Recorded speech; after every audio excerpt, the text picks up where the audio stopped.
बिस्मिल्लाहिर्रहमानिर्रहीम। आज आप लोगों के साथ शेयर करूंगी मैं देगी चिकन कोरमे की रेसिपी, जिसे मैं बनाऊंगी होममेड मसालों से। किसी भी पैकेट का इस्तेमाल इसमें नहीं करूंगी। तो अगर शादियों वाला चिकन कोरमा खाना चाहते हैं तो फिर मेरी इस आसान सी रेसिपी को आप लोगों ने एक दफ़ा तो ज़रूर ट्राई करना है। तो रेसिपी को एंड तक देखें, अच्छी लगे तो लाइक भी कर दें और चैनल पर न्यू हैं तो चैनल को भी ज़रूर सब्सक्राइब कर लें। अस्सलाम वालेकुम माय यूट्यूब फैमिली, कैसे हैं आप लोग? खुश रहें, आबाद रहें, जहाँ भी रहें हंसते मुस्कुराते रहें। मैं हूँ हादिया और वेलकम करती हूँ आप लोगों को कुकिंग सीक्रेट्स विद हादिया में। तो चलें फिर जल्दी से रेसिपी स्टार्ट कर लेते हैं। तो बहुत ही ज़बरदस्त सा ही चिकन कोरमा बनाने के लिए यहाँ पर मैंने 1.5 किलो चिकन का यूज़ किया है। चिकन को मैंने रेगुलर कट में कटवा लिया है। इसको मैंने अच्छी तरह से वॉश कर लिया है। वॉश करने के बाद ड्राई भी कर लिया है। तो मज़ेदार से इस कोरमे को बनाने के लिए मैं इसमें 1.5 कप कुकिंग ऑयल का ऐड कर रही हूँ। आप चाहें तो घी का इस्तेमाल भी कर सकते हैं। कोरमे में घी या ऑयल थोड़ा ज़्यादा ही डलता है। 3 मीडियम साइज़ के प्याज हैं जिसको मैंने बिल्कुल फ़ाइन स्लाइस में काट लिया है, ये मैंने इसमें शामिल कर दी है। प्याज को अब आपने इसमें जब तक फ्राई करना है जब तक कि इसमें लाइट गोल्डन कलर सा ना आ जाए। तो आपने इस स्टेप को बहुत ध्यान से फॉलो करना है, क्योंकि प्याज अगर आपने ओवर कुक की तो फिर ये काली हो जाएगी और इसका टेस्ट ख़राब हो जाएगा। प्याज का कलर देखें चेंज हो रहा है, तो जैसे ही प्याज का कलर लाइट ब्राउन कलर का हो जाएगा तो किसी छन्नी वाले स्पून की मदद से मैं इसको इसमें से निकाल लूँगी। और एक प्लेट पर मैं ऑलरेडी टिश्यू पेपर्स बिछा चुकी हूँ। प्याज को निकालने के बाद इस प्लेट पर मैं फैला दूँगी ताकि एयर ड्राई होने के बाद क्रिस्पी हो जाए। ठीक है, इस प्रोसेस को आपने बहुत ध्यान से करना है, क्योंकि अगर प्याज ज़्यादा ओवर कुक हो गई तो फिर ये कड़वी हो जाएगी और काली हो जाएगी, जिससे कलर अच्छा नहीं आएगा। अब यहाँ पर देखें कुछ खड़े गरम मसाले हैं, जिसमें 2 तेज़पात के पत्ते हैं, 8 से 10 अदद सब्ज़ इलायचियाँ हैं, 5 से 6 अदद लौंगे हैं और 2 टुकड़े दालचीनी के मैंने इसी ऑयल में शामिल कर दिए हैं जिसमें मैंने प्याज फ्राई की थी। 1 मिनट तक आपने इन मसालों को इसमें फ्राई करना है ताकि एक अच्छी सी खुशबू आ जाए। अब जो चिकन हमने धोकर रखी है वो मैं सारी की सारी इसमें ऐड कर दूंगी। चूल्हे का फ्लेम आपने हाई कर देना है। हाई फ्लेम पे आपने 3 से 4 मिनट तक चिकन को अच्छी तरह से भून लेना है ताकि चिकन की जो हीक होती है वो ख़त्म हो जाए।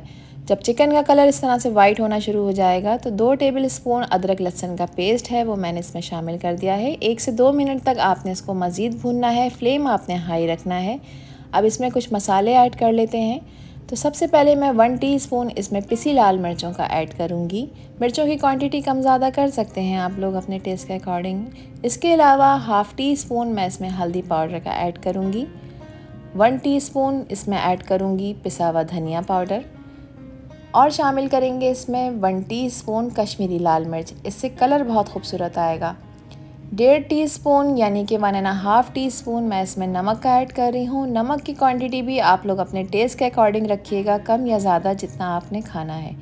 बस जी मसालों को इसमें ऐड करने के बाद आपने इसको मीडियम फ्लेम पर अब 1 से 2 मिनट तक पका लेना है। 2 कप दही है जिसको मैंने अच्छी तरह से फेंट लिया है ताकि इसमें किसी भी तरह की कोई गुठली बाकी ना रहे। लो फ्लेम पर आपने मुस्तकिल चमचा चलाते हुए इस दही को इसमें ऐड कर देना है। अच्छा, दही जो था वो मेरे पास थोड़ा पतला था, तो अब इस स्टेज पर मैं इसमें पानी ऐड नहीं करूँगी। ठीक है, अगर आपके पास गाढ़ा दही है तो फिर आपने इसमें 1 कप पानी का इजाफा कर देना है।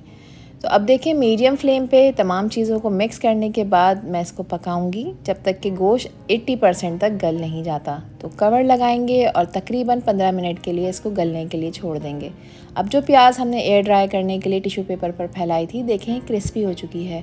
अब आप चाहें तो इसको ऐसे ही मसल कर डाल सकते हैं, लेकिन मैं इसको पेस्ट बनाकर ऐड करूँगी, तो जिसके लिए मैं ऐड कर रही हूँ इस प्याज को एक मिक्सी जार में 1 से 2 घूंट में पानी के शामिल करूँगी।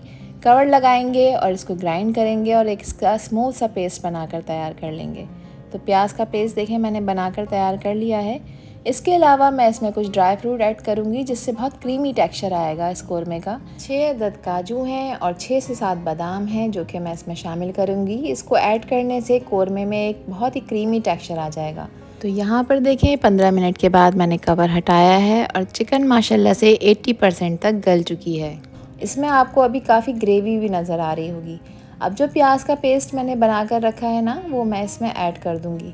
तो जैसे ही आप इस प्याज के पेस्ट को ऐड करेंगे तो देखें इस ग्रेवी का टेक्सचर चेंज होना शुरू हो जाएगा, ग्रेवी गाढ़ी होना शुरू हो जाएगी। काजू और बादाम का जो पेस्ट मैंने बनाया था वो भी मैं इसी स्टेज पर शामिल कर दूँगी। चिकन में जैसे ही आप ये सब चीज़ें ऐड करेंगे तो देखें ग्रेवी का टेक्सचर जो है वो चेंज होना शुरू हो जाएगा और ग्रेवी गाढ़ी होना शुरू हो जाएगी। बस मीडियम फ्लेम पे आपने 5 से 6 मिनट तक इसको मज़ीद पका लेना है। इसकी खुशबू बढ़ाने के लिए इसमें मैं ऐड कर रही हूँ हाफ़ टी स्पून जायफल जावित्री का पाउडर, जो कि होममेड ही है। इसके अलावा 1/4 टीस्पून मैं इसमें पिसा गरम मसाला भी ऐड करूँगी, जिससे इसकी खुशबू बहुत ही ज़बरदस्त हो जाएगी। बस ये इसको कवर करूँगी मैं अगेन और 2 से 3 मिनट तक बिल्कुल लो फ्लेम पर इसको पकने के लिए छोड़ दूँगी।